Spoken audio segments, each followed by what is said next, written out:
না না, উনি তো গেছিলেন, কিন্তু ওখানে গিয়ে আবার ওদেরকে ভিতরে ঢুকিয়ে দেওয়া হয়েছে, বলেছে এখন থেকে টিয়ার গ্যাস থাকবে, এই সমস্ত ঝামেলা হবে। তো ভিতরে ঢুকিয়ে আবার হ্যাঁ, ওই টিয়ার গ্যাস ছাড়বে নাকি, ওদেরকে আবার তালা দিয়ে দিয়েছে। ওদেরকে আবার তালা দিয়ে দিয়েছে।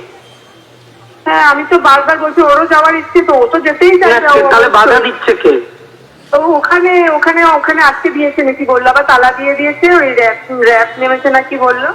যাই হোক, এটা একটা 7:59 যার কথা বলা হচ্ছে তাকে আমি ফোন করেছিলাম। তিনি কি বলেছেন একবার শুনবেন, আমি তার সাথে কথোপকথন। হ্যালো হ্যালো, বলছি আমি তো নিচে দাঁড়িয়ে আছি, আপনি আসুন। আমি তো নিচে নেমে আবার উপরে উঠে এলাম, ওই গেটে ওই ঝামেলা দেখে। আপনাকে তো মেন গেটে যেতে বলিনি। পিছনে গেটে? হ্যাঁ, বিকাশ ভবনের 3 নম্বর গেট, পেছনের গেটে, সাউথ গেটে। ও, পিছনের গেট? হ্যাঁ, বিকাশ ভবনের পেছনের গেট, যেটা 3 নম্বর বড় গেটের দিকে।